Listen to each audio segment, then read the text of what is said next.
সবাইকে শুভেচ্ছা।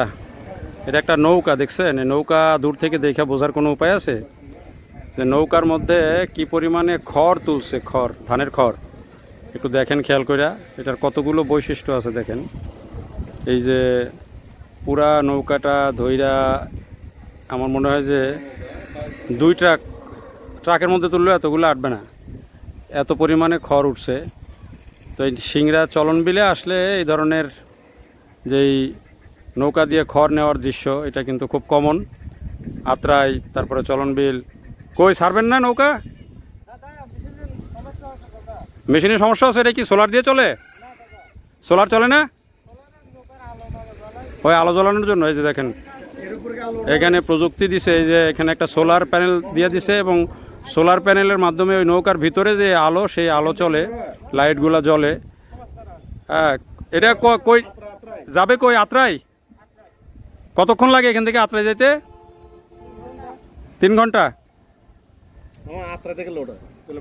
লোড হয় আত্রাই থেকে। আচ্ছা, এটা নেবেন কই? পাবনা? এই সব পানিপথেই। এখানে কত টাকার খরচ আছে?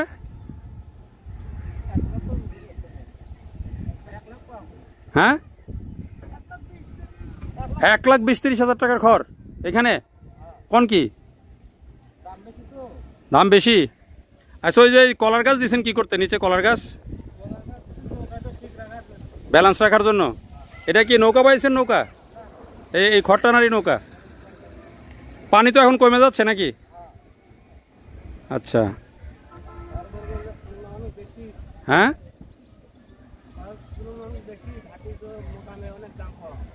মোকামে দাম কম। এগুলা কি চলন বিলের? তো আপনারা লোড দিয়েছেন কোত্থেকে? এখান থেকে? আচ্ছা আচ্ছা, তাহলে একটা নৌকার মধ্যে 1,20,000 টাকার খরচ আছে। আপনাদের ভাড়া কত? আচ্ছা, ঠিক আছে, অনেক ধন্যবাদ ভাই। এটা হলো আত্রাই নদী না? আত্রাই নদী না?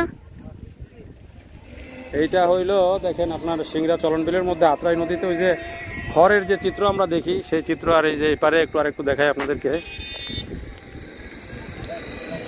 এই যে দেখেন চলন বিলের দৃশ্য।